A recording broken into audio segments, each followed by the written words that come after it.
França, ouvinte querida, quando você vai para algum lugar ou quando você tem um projeto que tem uma clareza, é muito mais fácil as coisas acontecerem do jeito que você projetou, porque você projetou alguma coisa antecipadamente. Quando, no entanto, você entra num barco e esse barco vai que vai, sem que você tenha o comando, o acaso é que vai te levar. Feito aquela garrafa com pedido de socorro que você, numa ilha perdido, coloca lá SOS, joga na garrafa e solta ela no mar e vê onde vai dar, vê se vem socorro, não vem socorro, etc. Nos filmes sempre vem socorro, mas a vida é outra coisa completamente diferente. Então, na sua carreira, você se forma e diz assim, eu vou trabalhar como engenheiro, eu vou trabalhar como advogado, eu vou trabalhar como médico, eu vou trabalhar com ciência da computação, eu vou abrir meu próprio negócio, eu vou me associar a um amigo e a gente está pensando em prestar serviços em rede social, internet, não importa. Eu estou pensando em montar uma serralheria, meu pai tem uma serralheria, eu quero começar a fazer de um jeito diferente e tal. Então, você tem um projeto de início, como é que eu vou largar, o que eu vou fazer. Pessoas convidadas para postos de comando, aí já é um pouco mais complicado, um pouco mais sofisticado, porque a encomenda de quem contrata é que aquela missão tem algumas metas a serem cumpridas, bem claras, metas de rentabilidade, de ocupação de mercado, de crescimento, de posicionamento. Isso vale na vida profissional, vale também na vida pessoal, mas não é tão científico assim. Você conhece alguém, você resolve fazer planos, pode até fazer planos, mas na vida política, isso é tão sério que você pode dividir claramente os governos com e sem projeto. É visível. Não significa que todo governo que tem projeto vai dar certo, não significa que todo governo que não tem projeto vai dar errado. Mas a chance de um governo com projeto dar certo é muito maior do que a chance de um governo sem projeto dar errado. Todo governo é um projeto de poder. Todo mundo que disputa uma eleição tem um projeto de poder, quer ocupar um espaço político, quer depois ocupar um espaço político ainda maior, quer crescer e fortalecer e se reeleger. No Brasil tem isso. É do jogo. Mas quando você percebe, quando você observa e enxerga que a autoridade está perdida, você vê ali claramente que faltou um projeto.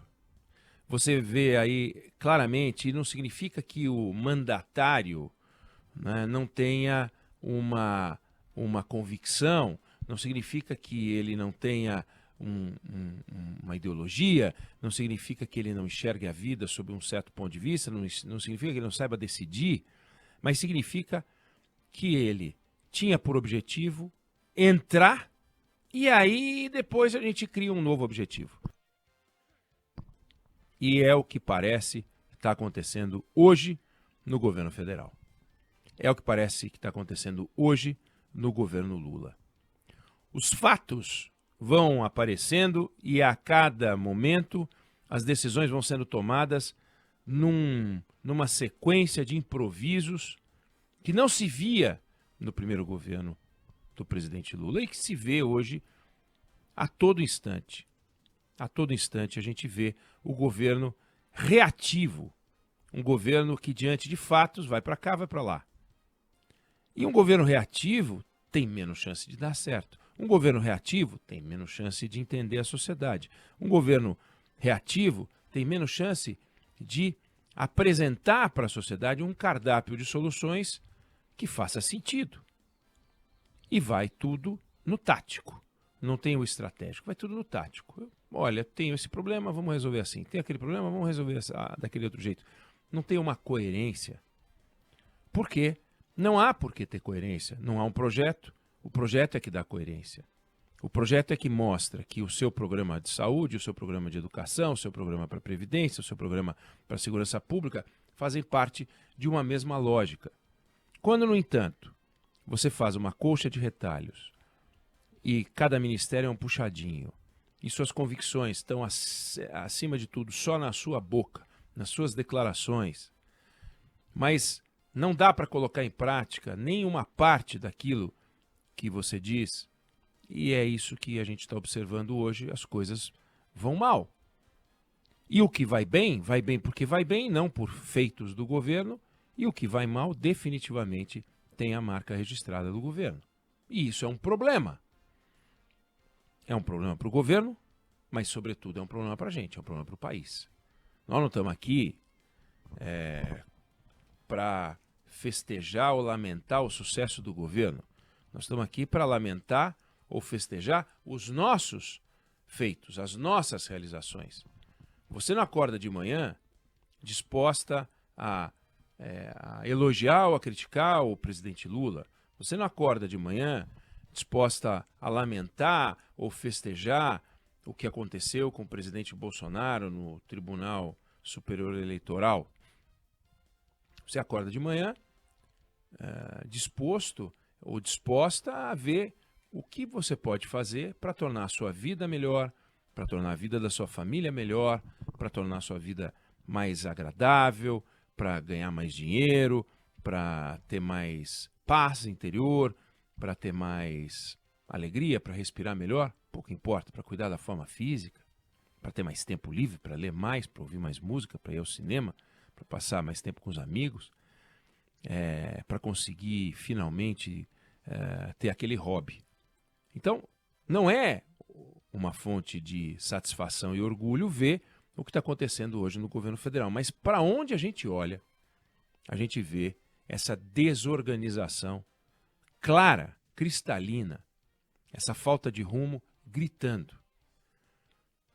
Volto a dizer, não significa que o presidente não tenha suas convicções. Não significa que aqueles que ele chamou para trabalhar não tenham as suas convicções.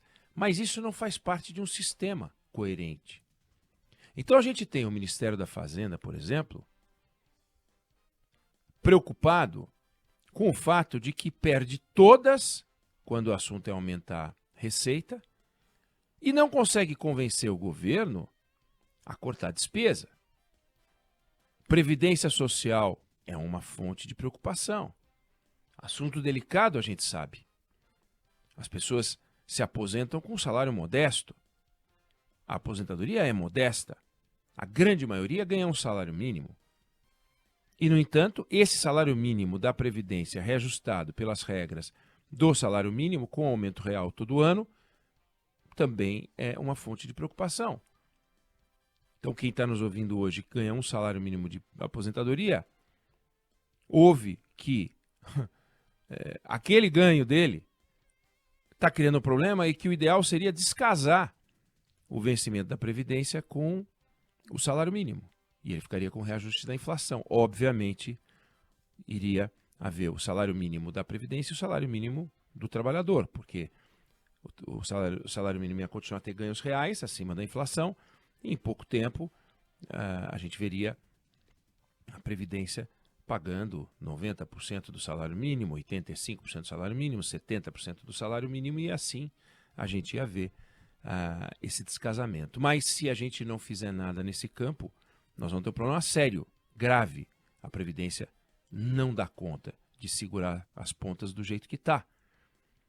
O mesmo vale para a forma como o governo lida com a dívida pública, que só cresce.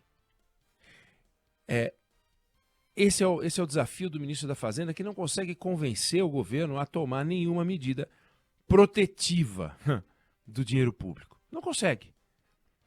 E a gente vê a resposta do Congresso às tentativas de aumento de carga tributária e de assalto ao contribuinte. Porque a última medida provisória que o Congresso devolveu, que o governo proibia o setor produtivo de compensar impostos do jeito que vinha sendo a regra anterior, mostra claramente que o Congresso está dizendo para de querer assaltar a sociedade. 33% de carga tributária. Não é possível que você não consiga viver com 33% de carga tributária. Não é possível que você não consiga viver com 1/3 do dinheiro das pessoas. Elas produzem 3/3 e mandam 1/3 para você. E isso não dá? 120 dias, 4 meses de trabalho das pessoas entregues para o Estado e o Estado não resolve? Então a gente vê que na frente econômica o governo não está conseguindo enfrentar o seu desafio. Segurança Pública, a mesma coisa. O ministro da Justiça não disse a que veio. Aliás, os ministros da Justiça não disseram a que vieram. Nem Flávio Dino, nem Ricardo Lewandowski. Como também os ministros da Justiça anteriores. Porque não se metem na questão de segurança pública. E o governo fica tateando essa questão.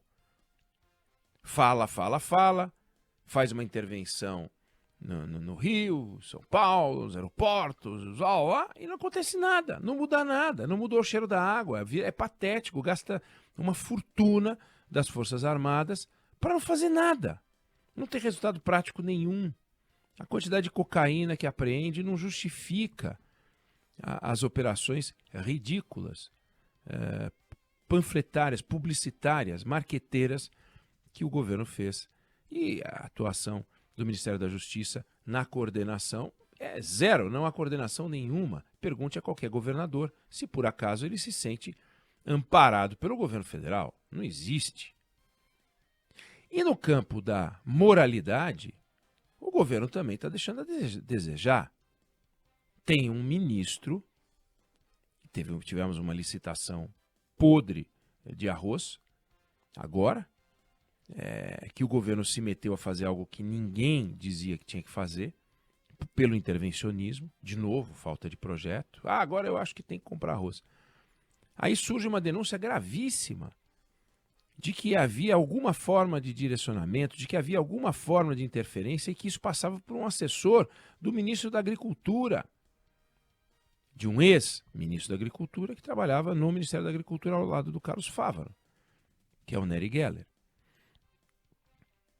Se não é, mas é um problema. Aí o governo vai lá e se livra desse personagem e cancela a licitação, o leilão eletrônico, o pregão eletrônico.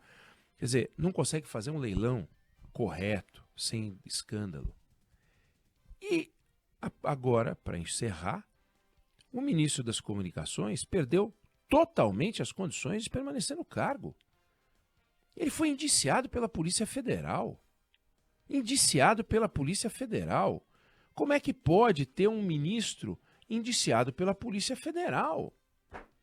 Com uma denúncia gravíssima, que no tempo em que era deputado, destinou recursos para o seu estado e que dentro do seu estado os recursos foram para a cidade onde a irmã dele é prefeita e que ali esse dinheiro não só reformou uma estrada de terra que leva para uma fazenda chamada Alegria dele, da família, como depois liberou uma verba para pavimentação. A empresa que cuidou da reforma, a construtora, teve entre seus integrantes, seus sócios, pessoas que trabalharam no gabinete do então deputado, atual ministro. E há uma investigação sobre as relações entre o ministro e a empresa que deveria pavimentar a estrada que beneficia a fazenda dele. Quem diz isso é a Controladoria Geral da União, quem diz isso é a Polícia Federal. O mesmo ministro das Comunicações que viajou para São Paulo, inventando que tinha uma agenda longa, oficial, cobrou diárias, recebeu diárias de R$3.000, depois devolveu quando saiu o escândalo, que ficou claro que ele foi para um leilão de cavalo. Fez discurso, disse que ia defender os cavalos, agora que ele é ministro, mas ele é ministro das Comunicações, não tem nada a ver com cavalo.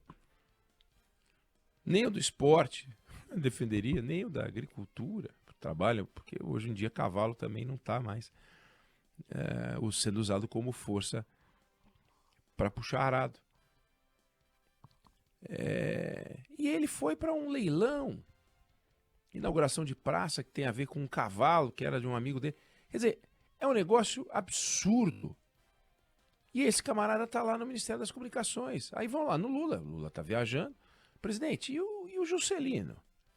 Eu ainda vou conversar hoje e vou ver que decisão eu tomo sobre esse assunto. Ele tem o direito de se defender. Claro, ele tem mais do que o direito de se defender, tem a obrigação de se defender. Mas ele está sendo indiciado por organização criminosa, lavagem de dinheiro, corrupção passiva, falsidade ideológica e fraude em licitação. Como pode um ministro de Estado estar nessa situação? Em março, quando o ex-presidente Jair Bolsonaro foi indiciado pela Polícia Federal, com o relatório da Controladoria Geral da União, provando que era falso o registro de vacinação contra a Covid e que estava no cartão de vacinação do Bolsonaro, a Polícia Federal indiciou. O que fizeram os petistas? Pau no Bolsonaro. Randolph Rodrigues, Gleisi Hoffmann, Alexandre Padilha, todo mundo no pescoço do Bolsonaro. E agora? Por que não vai todo mundo pro pescoço do Juscelino? A Gleisi Hoffmann até foi no pescoço do Juscelino quando saiu a história de que ele usou o avião para participar de um leilão, propôs o afastamento. Mas cadê o afastamento do Juscelino? É óbvio que o Juscelino não tem condições de ser ministro das Comunicações. É evidente. Não dá para um ministro ficar se explicando o tempo inteiro para onde ele vai, ou não fala com a imprensa, grava coisinha de rede social, ou o tempo irá mostrar, restará provado e é uma perseguição. É engraçado, a Polícia Federal fica perseguindo todo mundo, né? E só persegue gente que tem rolo para contar, ou que tem conversa torta para entregar. É tudo perseguido. É perseguição política. Quem que tem interesse? Veja só, se você for perseguir politicamente alguém, você escolheria o Juscelino Filho, que ninguém sabia quem era até outro dia. Então, nós estamos numa situação que mostra um governo sem rumo, perdido. E nós estamos em junho. 1 ano e meio de governo. Faltam 2 anos e meio. O Brasil pode esperar isso tudo? Então, é de se esperar que o presidente Lula, ao voltar de mais essa viagem internacional, sente no seu gabinete e, cercado de seus principais assessores, não importa quem sejam, retome as rédeas de comando do governo, que ele entregou. Entregou, sei lá, para o Rui Costa, para o Alexandre Padilha, para o Jacques Wagner, sei lá para quem que ele entregou, para o Arthur Lira, para o Rodrigo Pacheco, mas as rédeas têm que voltar para as mãos do presidente. Se as rédeas não voltarem para a mão do presidente, se ele não puxar para ele a responsabilidade das grandes decisões, nós vamos ficar assim até 2026, nau à deriva. Isso vai ser péssimo para os projetos políticos do presidente Lula e do PT, não há a menor dúvida, mas eu estou preocupado porque isso vai ser péssimo para nós. Porque a gente quer governo fazendo o quê? Governando. Não é inventando mais imposto para ferrar a gente, mas governando com o dinheiro que tem. E com o staff respeitável, que respeite no mínimo o código de ética do poder público, que é um desafio no caso do Juscelino Filho. Eu não sei se você concorda ou discorda, mas essa é a opinião que eu tenho sobre o assunto.